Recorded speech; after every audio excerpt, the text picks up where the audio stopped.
Hi, this is Inkyu Sa from CSRO Data 61. In this talk, I'll be introducing aerial and ground visual perception in agricultural project that I previously involved in, Flourish and Fruit detection system like deep fruit. The first of all, let me introduce what this Flourish project is about. So overall objectives or goal of the project was we try to increase the agriculture yield by avoiding some possible soil compaction. And then we also try to reduce some total amount of herbicide use by utilizing like different type of robot, as you can see on the left, like which has some multimodal sensor and also physical interaction mechanism like stamping and spraying. Also, you can see there's like the aerial vehicle equipped it with visual inertia sensor with a GPS as well. And we deploy this heterogeneous robot for achieve that object. So if you're interested in more detail or very detail of the data set or all the papers published within the Flourish context, please have a look the reference down there. So we recently published paper for Robotics and Automation Magazine 2020. So I think that this will be a good reference for you. So let me explain with some conceptual overview uh, with some illustration. So I defined with the three different steps. So in step one, uh, let's assuming that we have block of land with some problematic area. You can see top there some weed, and then we deploy the UAV over that land, farmland, try to maximize the gain or information gain given some limited battery budget. So regarding on this topic, I think we have another talk given by Masha Popovich from Imperial College. So it's quite relevant. And then we are in the same institute previously when we uh, attend this Flourish project. So please have a look the Masha's talk if you're interested in detail. So in step two, assuming that we detect the problematic area, as you can see from the cartoon there, and the UAV transmit that information to the ground vehicle and the also human operator. Then the final step, the UAV only navigate to that problematic area, not go over all the farmland. Then there's a lot of some soil compaction. So once the UAV reach to that problematic area, then the robot perform some physical intervention like stamping or selective spraying. So then you can reduce the total amount of herbicide use, and it's quite environmental friendly. So as you can see, the robot, different type of robots that we used for the project, the bunny rope and UAV. So we modified the DJI 100 and used the visual inertia the sensor to estimate the visual odometry, and also use the GPS in order to update underlying extended command filter. Yeah, so here is the challenge that we faced. So here's a two samples that we collected from the area point of view. So top image is 790 nanometer in near infrared range, and the bottom is just a red channel. Like you can extract some NDVI out of these two channel. So main reason why I try to show these two images is that actually there's a lot of weed and crop. So weeds are the one that we wanted to treat, and crops are we wanted to protect and preserve. So next image, you can see the green is the wheat, and the red color is the crop that we want to protect, and blue is background.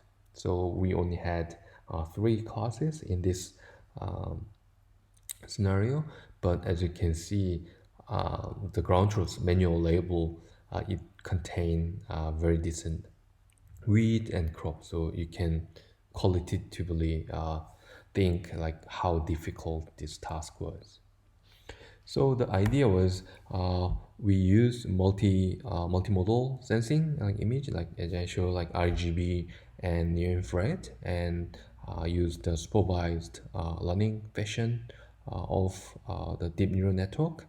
So we manually annotate the images and then train neural network uh, to detect like a semantic segmentation of input images. So relevant paper, you can find the references down there. So we published the paper called with net in 2018, Rao and Ikra, and also like another paper called with map, which makes use of with net for generating large scale the image. So in this talk, I'm not going to cover all the details of the with map because some limited time, but you can have a look if you're interested. So we also release all the data set, like a multimodal data set with including ground truth. So I think it's going to be quite beneficial if you want to use for that. And also, I noticed that these papers get quite large amount of interest from researchers. So yeah, please have a look. And another trick that we made use was because, as you can see from the previous slide, annotation is pretty difficult task. It's a very difficult to distinguish like crop and wheat or the background. So in order to get the training data set, we designed some testing fun field, as you can see from left.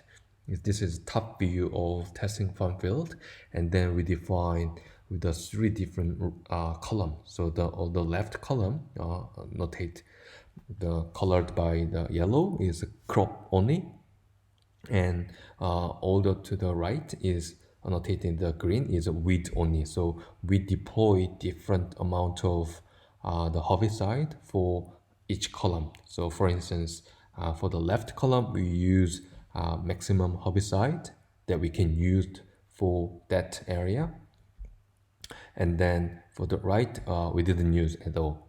And mixed area is we used the data collected from the middle as a testing because it's mixed.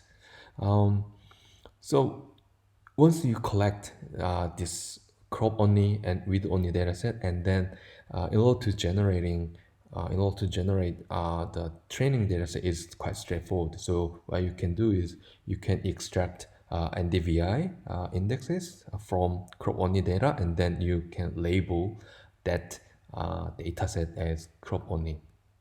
So I think most of us or most of our people who attend this conference may quite familiar with NDVI, the Normalized Difference Vegetation Index, which is a very powerful index because it gives you very strong signal for the vegetation with such like NIR and red channel information, and also is easy to learn for the neural network because there's a linear combination there. So we faced quite challenging scenario, not only for difficult in annotating, but also some scale change. So here you can see, and left is a near infrared input image, and right is corresponding the prediction of the image. So the scale change, like a scale means in this context, the size of the object is changing depending on the altitude of the vehicle or flying vehicle like UAV. So if you flying higher, then the object looks very smaller, and then if it's closer to the ground, then it looks quite large. And yeah, you can see there's a lot of some false positives which should annotated as the green, the red, whereas it's detected as wheat. Oh, and then why this happened? Like, it's happened because of, uh, yeah, so the scale, the difference that we used for the training, the model. So you can see on the the images in the left two images is NIR and ground truth that we use for the training, and then the the right image and the near infrared image, the one that we use for testing. So is there some scale, quite different scale, and yeah, in order to overcome these challenges, I think is you can do some smart way of some data annotation, augmentation, like different scale or pyramid to generate some uh, the the synthetic images, but still there are some issue. So let me switching gears to detecting on ground. So this is one of an example that we collected from the farmland. So do you think how many capskins or sweet peppers in this scenes? So I can find one in the center. It's quite reflective green capskin. Actually, there are six capskins. So here you can see on the left and then bottom there and top and yeah there. So I would like to highlight some occlusion and also uh, difficult to see in RGB or visual range. So it is makes sense to use some near infrared image. You can see from this image. So RGB image is clearly shows that red capskin and also green capskin sometimes show some surface reflection, which quite help to detect the crop as well. But some hidden capskin can be seen from near infrared image. You can find one that in the left bottom or left side there. So yeah, so having that near infrared and RGB image, we came up with the idea of how about using some conventional approach that takes input like a lot of different handcrafted features like near infrared, no sorry, the local binary pattern or hog or autoencoder in order to classify pixel level classification. So here I would like to mention that LBP, which capture the texture of uh, the object, is really important to detect green capskin. So you can see the image is too small, but you can see there's a lot of some green leaf, and there are some hidden capskin down there. So let me play the video for you. And the main difference, if you only using the RGB image, it may be difficult to distinguish between actual the leaf and capskin. So what the distinguishable feature is the texture, and then LBP, like local binary pattern, can capture the texture by making using of some neighboring the pixel differences. So we can improve the performance with a large the margin using some LBP.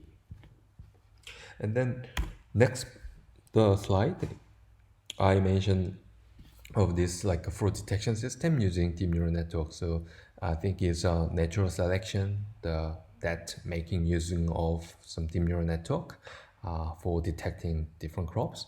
So this is I think is one of earliest work that we to apply the deep neural network for detecting crops. You can find some reference down there. We published in 2016 and try to detect 7 different the fruit like apple, orange, avocado, strawberry, and capsicum, watermelon, mango.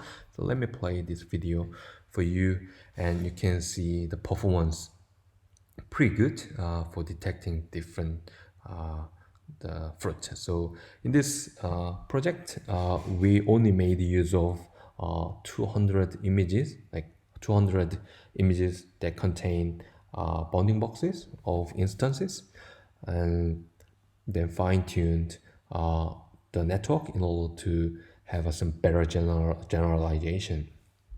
And so regarding on that, so we released the data set, and source code is, I think there's a lot of some bounding box based detection system like a YOLO or some faster CNN or Mascar CNN. So you can use and then improve the overall performance as you wish. Thank you for your attention. And if you have any question or unclear thing, please send me email or contact me. So then I will respond as soon as possible. Thank you.